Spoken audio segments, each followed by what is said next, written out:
My name is Dorothy Hayes. I'm 71 years old, and my granddaughter just saved my life. That thought still doesn't fit right in my head. It feels too dramatic for someone like me, a woman whose biggest excitement used to be an early blooming rose bush or a neighbor's new puppy. But everything changed the moment Emma came up from my basement with a face I'll never forget. It was a warm afternoon. I was sitting at the kitchen table, folding dish towels, when I heard the basement door creak open. Her steps on the old wooden stairs were steady at first. Then they stopped. No more creaks, just silence. A silence that stretched too long and settled in my bones like a warning. "Emma," I called. No answer. I was about to get up when I heard her footsteps again, but this time, fast, uneven. She burst into the kitchen, pale as chalk. Her hands were shaking so badly she nearly dropped her phone. "Grandma," she said, her voice low and urgent. "Pack a bag. We're leaving. Don't call anyone." I blinked at her, confused. "Emma, what are you talking about? What's wrong?" "Please," she whispered, her voice cracking. "Just trust me. We need to leave this house immediately." I tried to laugh, to lighten the moment. "Emma, I can't just..." She shoved her phone in front of me. Photos, pipes, a metal valve, my furnace, the vent in my bedroom, something black and burned looking inside my carbon monoxide detector. I didn't understand what I was looking at, but Emma's face told me enough. "Someone did this on purpose," she said. "Pack your things. Now." I moved on autopilot. I grabbed my pill organizer, a few family photos, Harold's wedding band that I keep in a little velvet box, and the folder with my house papers. Emma was already zipping up a small overnight bag with her free hand, still clutching her phone like it was a weapon. "Don't turn off the lights," she said sharply when I reached for the switch. "Just come." I didn't argue. Something in her voice, tight and trembling, cut right through my confusion.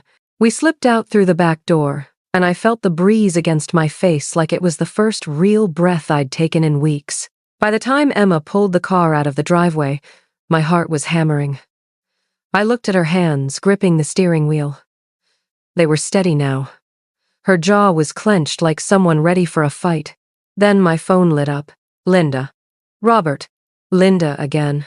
The screen filled with my children's names, one after another, until it felt like they were sitting in the car with us. I reached for the phone, but Emma's eyes snapped toward me. "Don't answer them," she said. I froze. "Emma, that's your mom and uncle." "I know," she said softly. "And that's exactly why you shouldn't answer." The phone kept ringing. Each chime sounded louder, heavier, until the sound filled the entire car. Emma didn't turn on the radio. She just drove, eyes fixed on the road ahead. I turned the phone face down in my lap, my pulse matching its rhythm. For the first time in my life, I was afraid of the people whose names I'd once whispered as lullabies. The strange thing is, when something tries to kill you slowly, it doesn't feel like danger at first. It feels like life wearing you down. My first headache came about 3 months ago. A dull pressure behind my eyes, the kind that makes you rub your temples and blame the weather. I told myself it was just part of aging. 71 isn't 60, I'd say, popping a Tylenol and boiling some tea. But the headaches didn't leave. They multiplied. They grew sharper, crueler, like invisible hands squeezing my skull. Then came the dizziness. I'd stand up and the room would tilt, just enough to make me clutch the counter. My heart would pound in my ears. Sometimes I'd wake up on the couch and realize I'd been asleep all day. I lost 12 pounds without trying. My appetite vanished. I started forgetting where I put things, keys in the fridge, sugar in the linen closet. I laughed it off at first. Told my neighbor June I was becoming one of those adorably scatterbrained old ladies you see in movies. But when I started forgetting entire conversations, the laughter stuck in my throat. 2 weeks ago, I collapsed in the garden. One moment I was pulling weeds, the next the sky was upside down. June said she found me on my back with my fingers digging into the grass, like I was trying to keep the world from spinning off. The hospital smelled like bleach and overcooked soup. A young doctor with warm brown eyes and cold hands shone a light into mine and said, "Mrs. Hayes, your blood work shows elevated carbon monoxide levels." I remember blinking at him. From what? I don't even drive anymore. My car's been parked for weeks. He asked if I had a CO detector. I told him yes. My daughter checked it last month, I added, proud of how responsible my children were. He smiled and said, "Good, that's good." Like everything was under control. I believed him. I wanted to. Linda and Robert showed up at the hospital that evening. Linda smelled like fancy lotion and exhaustion. Robert had that silent, practical look he always wore. The doctor pulled them aside into the hallway. Through the glass, I saw his mouth moving too fast for me to hear, but Linda nodded like someone rehearsing concern. When they came back, Linda knelt beside my bed. "Mom, you've just been confused," she said gently. "Probably left the stove on or something. The doctor said your CO levels weren't that high." Robert folded his arms. "We checked your detector last week. It's working fine." 2 hours later, they drove me home. They stood under the detector in the hallway, pressed the test button, and it gave that obedient little beep. "See?" Robert said. "Safe." Just old age confusion. I apologized for scaring them. They kissed my forehead, told me to rest, and left. That night I sat alone in Harold's old chair, my head pounding like a drum, staring at that little white detector blinking softly on my ceiling. I thought it was protecting me. I didn't know then that it was already dead inside, just like the trust I'd soon lose. When Harold built this house, he didn't just hammer wood together, he built a promise. Every nail, every beam, every floorboard was laid down with the kind of care that comes from a man who believed a home should protect the people inside it. I can still see him, back in 1978, standing out front with sawdust in his hair and sweat on his brow, grinning like a boy. "This house will outlive both of us," he said, wiping his hands on his jeans. "And if I build it right, it'll keep our family safe." And it did, for decades, through storms, Christmas dinners, teenage tantrums, and quiet Sunday mornings when the only sound was the kettle whistling. Every scratch on the wall has a memory. The railing on the stairs, Harold built that by hand. He used to run his palm along it every night, like a man checking the heartbeat of something alive. When he passed away 5 years ago, I'd lie in bed and trace the ceiling with my eyes, remembering the sound of his hammer in the mornings. He didn't leave me a fortune, but he left me this house, paid off, standing tall, and worth a lot more than it was in the 72nds. The neighborhood changed, cafes, replaced corner stores, the empty lots filled with sleek townhomes. They said my house was worth $950,000 now, but to me, it wasn't just money. It was Harold. Emma was the only one who really understood that. She was 12 when Harold taught her how to use a level and a hammer. Measure twice, cut once, he'd tell her, and she'd repeat it like a little soldier. While Linda and Robert were busy with their lives, Emma was always in the garage with him, learning. She became his shadow, his little apprentice. Linda and Robert, they never liked that. "You're spoiling her," Linda would say. "She's just a kid." And Robert? He used to roll his eyes whenever Harold bragged about Emma fixing a loose hinge or helping him install new shelves. I saw the way their smiles thinned when Harold told people, "Emma's the only one who really listens." When Harold died, Emma and I grew closer. She came by every weekend to check on me. She knew the wiring, the pipes, every corner of this house. She loved it almost as much as he did. But Linda and Robert only started visiting more often recently, not with flowers or Sunday pies. No, with measuring eyes. I'd catch Robert looking at the foundation, Linda staring at the kitchen walls, not like family, like buyers. And when Robert offered to help with maintenance 4 months ago, I felt a twinge in my chest, the kind that whispers that something isn't quite right. But I said yes. Because they're my children. And what kind of mother doubts her own children? If I'd trusted my gut back then instead of my blood, maybe I would have smelled the danger sooner. Maybe Harold's house wouldn't have become their trap. Emma showed up that morning without calling first. That alone should have told me something was wrong. She's the kind of young woman who respects rhythms, routines, the way Harold used to. But when I opened the door, I saw the tightness in her face, the way she scanned me from head to toe like she was taking inventory of my health. "Grandma," she said softly, "you look terrible. Have you been eating?" I gave her my usual deflection, a half smile and a shrug. "My stomach's been funny. These headaches don't seem to quit." Her brows furrowed, just like Harold's used to when a pipe was leaking somewhere in the house. "You said on the phone last week there was a smell in the basement." "Yes," I nodded slowly. "4 months ago it started. Your mother said it's just mildew." Emma didn't waste another second. She grabbed the flashlight hanging on the hook and pulled out her inspection kit, a metal case full of gadgets and tools I didn't even know the names of. "I'm going down," she said. She disappeared down the creaky wooden stairs while I stood at the top, clutching the railing like it was a lifeline. The house fell silent except for the distant hum of the furnace. Every few minutes I'd hear a clank, a soft curse, or her shoes shifting against the floor. 10 minutes passed, then 20, then 45. The silence grew heavier with every tick of the clock on the kitchen wall. When she finally came back up, her face was chalk white. Her hands trembled around her phone like she'd been holding something cold for too long. "Emma?"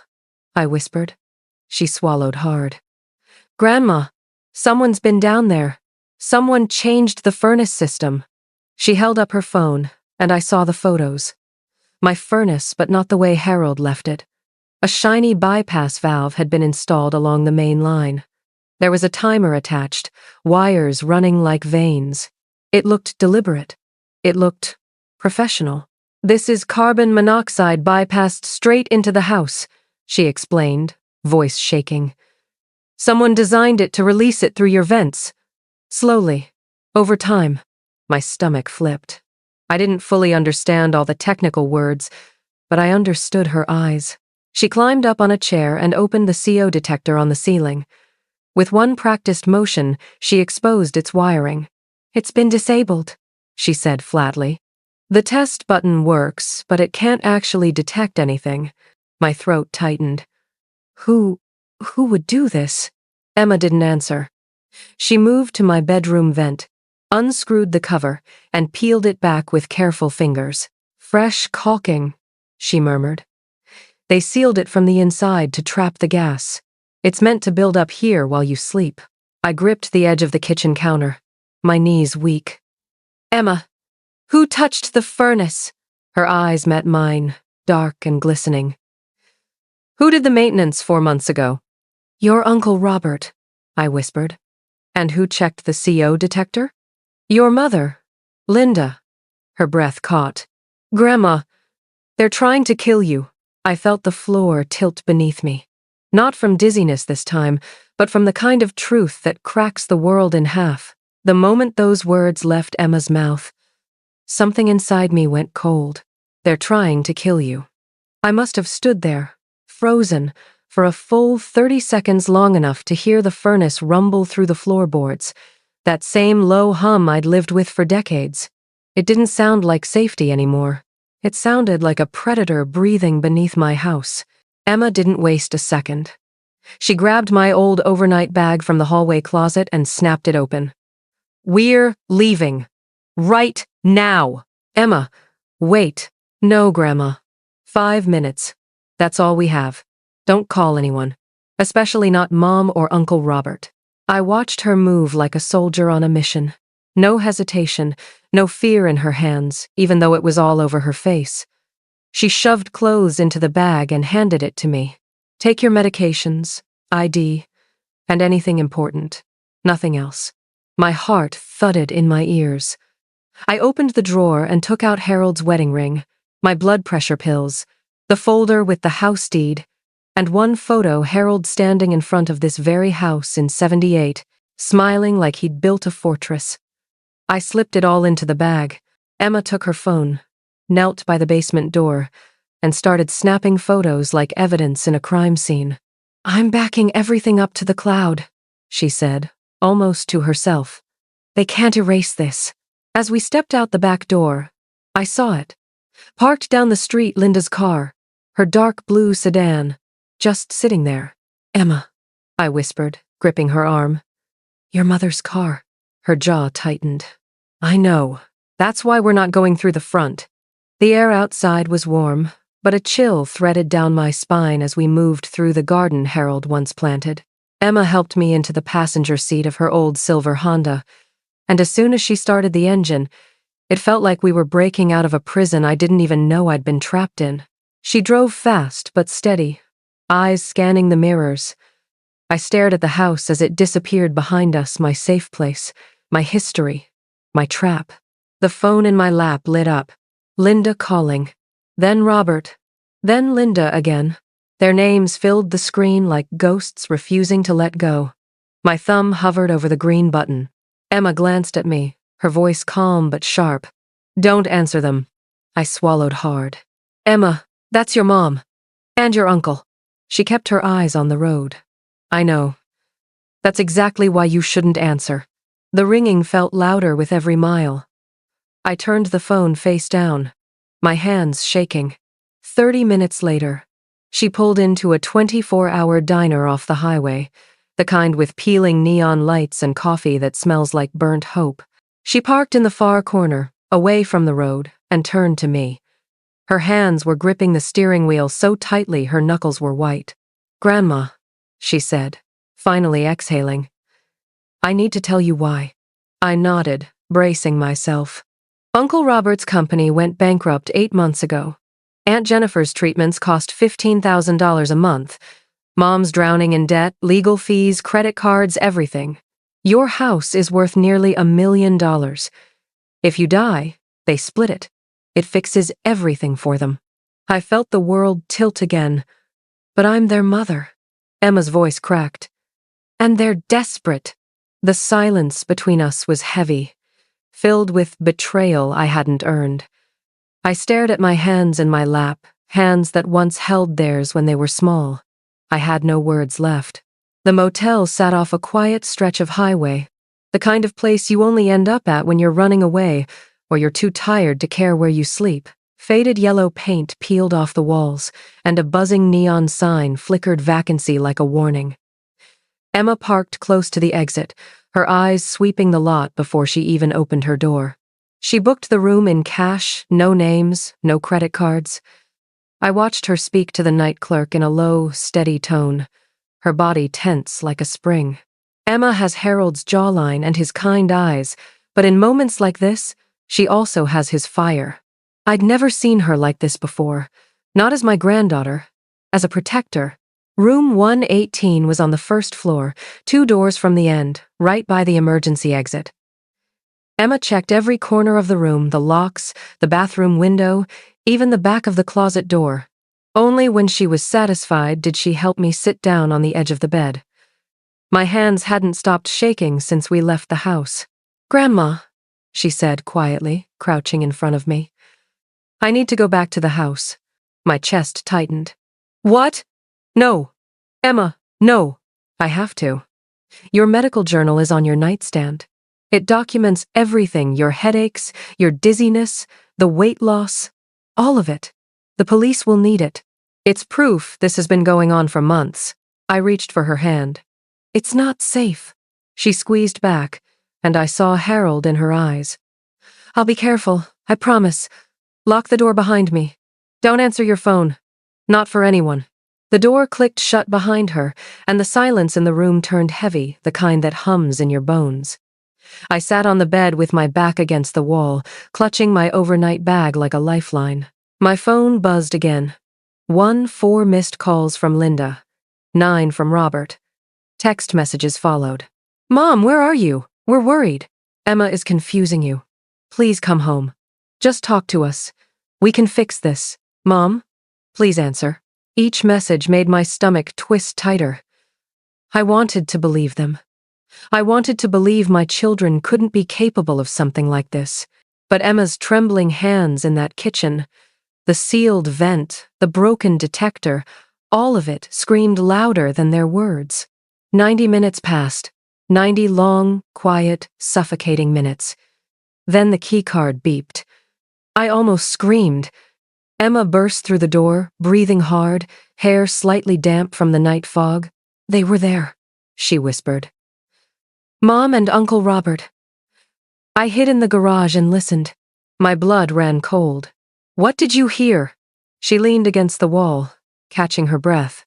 Robert said, "Emma knows. We have to finish this." Mom said, "How could she know? We were so careful." And then he said something I'll never forget. Her voice cracked as she whispered, "She's a problem now, too." I felt something inside me break.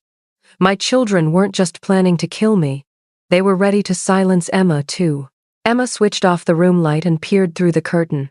Every movement careful, practiced. "Grandma," she said, her voice low but firm. "This isn't over. They'll come." The motel suddenly felt smaller. The night outside felt heavier. And for the first time, I truly understood. This wasn't just fear anymore. This was war. The knock came just after midnight. Soft at first, a polite kind of knock that didn't belong to the danger Emma warned me about. But that's how fear works. It doesn't always come kicking the door down. Sometimes it taps gently, like someone who used to kiss your forehead goodnight. Emma froze in the dark, hand tightening around the curtain edge. She had turned off every light in the room the moment we got back. We'd been sitting in silence, no TV, no phone calls, no breathing too loudly, just listening. When the knock came again, louder this time, her eyes cut toward mine. And I knew. It wasn't a stranger. It was them. She pulled out her phone with trembling fingers. I saw her thumb hover over the keypad, then press firmly. 911, she whispered, and hit call. She put the phone in her jacket pocket, the line still open. A dispatcher answered. Emma spoke softly but clearly. "My name is Emma Hayes. I'm at the roadside inn, Highway 27. My mother and uncle are outside my room. They tried to hurt my grandmother. We need police. Now." The woman on the other end said something I couldn't make out, but Emma's jaw tightened. "They're here. I can't leave yet. Room 118. A third knock. Harder now. Linda's voice. My daughter's voice. "Mom? Are you in there?" She sounded soft, almost scared. It made my chest ache and twist all at once. Emma moved fast. She grabbed my hand and pulled me toward the bathroom. "There's a connecting door to the empty room next door," she whispered. "We're going out the back." The knock became pounding. Then came Robert's voice. Lower. Rough. "Mom, we know you're in there. Emma's confusing you. Open the door." Every word felt like a blade. My legs moved on instinct as Emma pushed the connecting door open with a metallic click. We slipped through into the vacant room. Behind us, the motel door shuttered. Crash. Robert kicked it in. Emma didn't flinch. She yanked the hallway door open and we ran. My heart thundered against my ribs like it wanted to escape before I could. Down the hallway. Past the vending machine. Toward the glowing red exit sign. But as the door swung open, Linda appeared at the far end of the corridor, blocking the way. Hair pulled back, face blank like a mask. Robert's footsteps pounded behind us. "Emma!" Linda called. "Don't do this." But Emma didn't answer. She pushed through the emergency exit, setting off a blaring alarm that ripped through the night. We spilled out into a narrow service alley behind the motel. A chain-link fence loomed at the far end, and dumpsters cast long shadows. The air smelled of oil and wet pavement. "Keep moving," Emma hissed. We ran. But before we reached the fence, headlights swept the alley. A dark sedan slid into view from the corner Linda's car. Robert's truck followed a heartbeat later, and then she stepped out. Jennifer, Robert's wife. She'd been waiting for us. Linda and Jennifer at one end, Robert at the other. Emma and I trapped in the middle. I gripped Emma's hand. Her palm was cold but steady. This was the moment Harold used to talk about when he taught her carpentry: measure twice, cut once. You don't get to make the wrong cut twice. We couldn't run. Not anymore. The night pressed in on us from every side. The motel's buzzing neon sign flickered behind us, throwing long, broken shadows into the alley. Cold air cut through my thin sweater. But what made me shiver wasn't the wind, it was the look on Robert's face. I raised him. I fed him.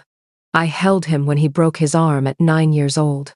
I'd never seen that face before tonight. "Mom," he said slowly, taking a step forward, hands slightly raised, like I was the one holding a weapon. "This has gone too far. Stay back," Emma warned, her voice tight and low. She moved in front of me like a shield. My heart twisted seeing her, my granddaughter, protecting me from my own children. Linda's voice floated down the alley, sweet and soft like poison wrapped in sugar. "Mom, please, we would never hurt you." Emma let out a short, harsh laugh. "We found the bypass valve, the disabled detector, the sealed vent in her bedroom. Who do you think you're fooling?" For a moment, nobody moved. Robert's jaw flexed. Linda's hands trembled, then clenched into fists. And Jennifer, she just stood there in the shadows, her face unreadable. I realized then she'd been part of it too. Robert exhaled hard, the mask slipping. "You don't understand what we're going through." "Then make me understand," I whispered. My voice didn't sound like mine. It sounded older, smaller, but steady. Robert took another step. "I lost everything, Mom. The company, the house. Jennifer's treatments cost more than I make in a year. We're drowning. And you're sitting in a house worth nearly $1 million. Linda's voice cracked. "I'm in debt up to my ears. I'm losing everything too. We needed help. And your solution," Emma spat, "was to kill her?" Robert's eyes burned. "She's 71. She's tired. She would have gone in her sleep. Peacefully." I flinched.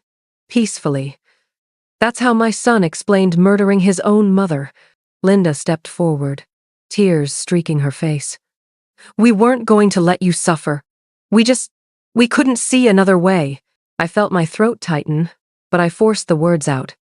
"I would have given you everything. You didn't have to kill me to get it." Robert shook his head. "We couldn't wait.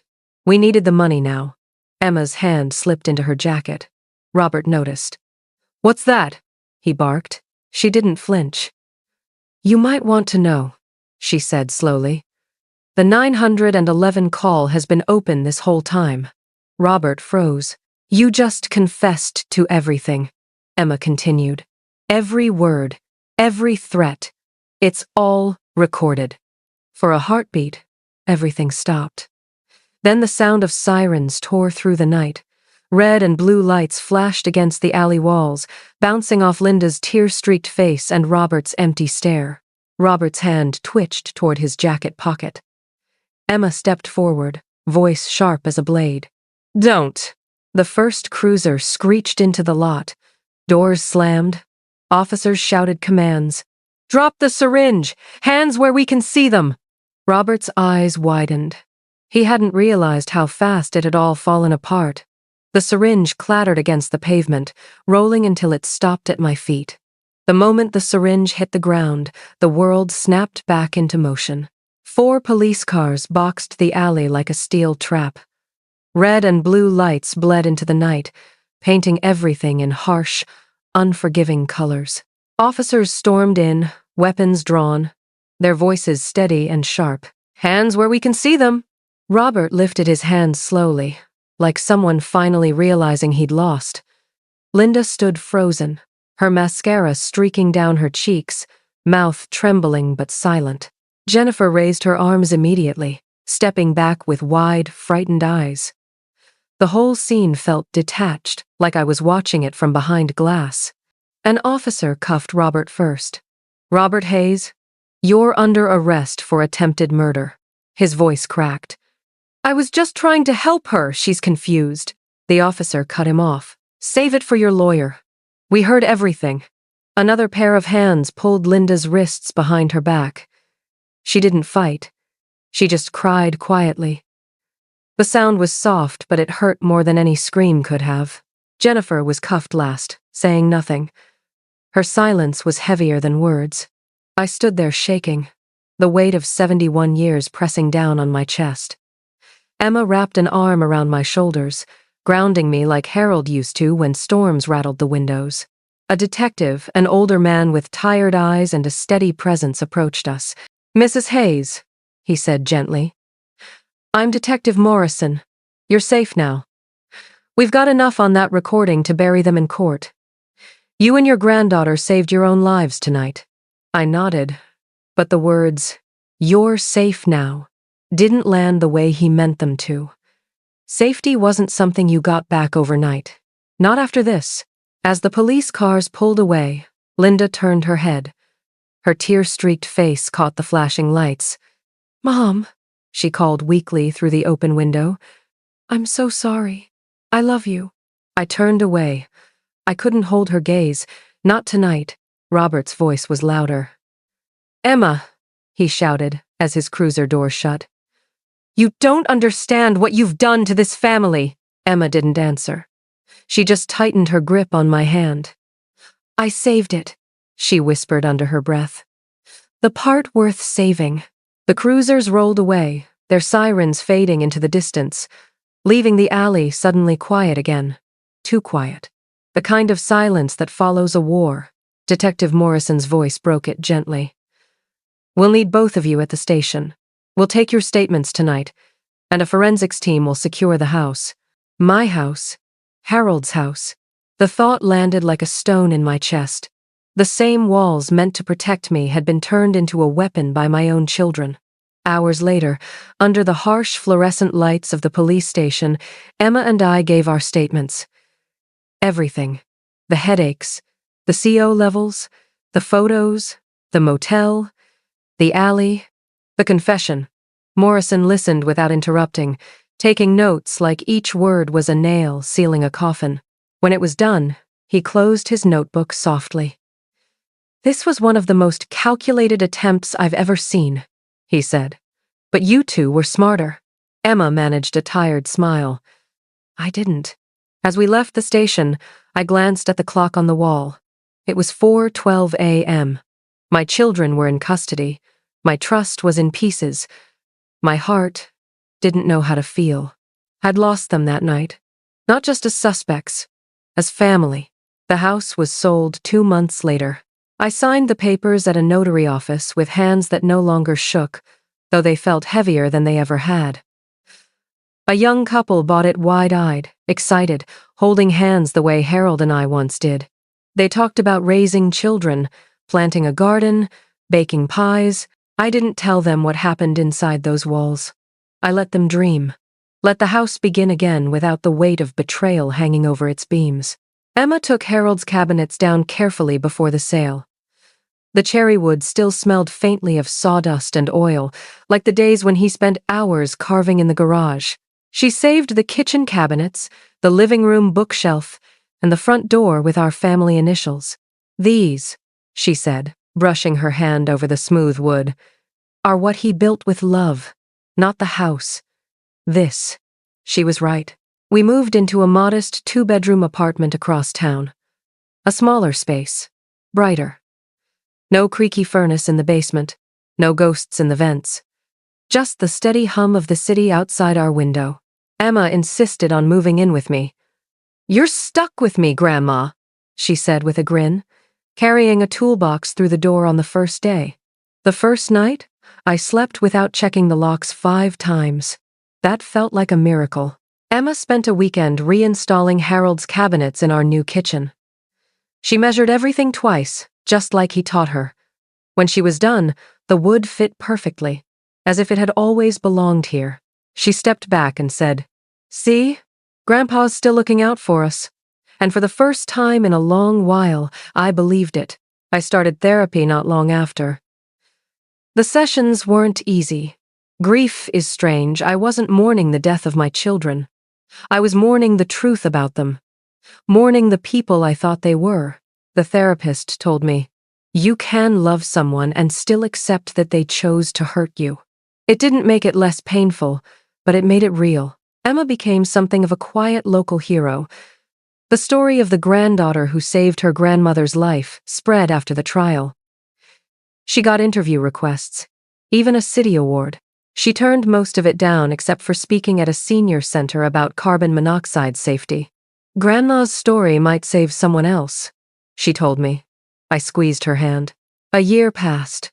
She met someone, Alex, a firefighter with kind eyes and steady hands. She brought him over for dinner one Thursday. He listened to stories about Harold, laughed at her corny jokes, and looked at Emma the way Harold used to look at me. I saw something good growing again, like wildflowers pushing through cracked concrete. One morning, I stood in the kitchen with my coffee, running my hand over Harold's cabinets.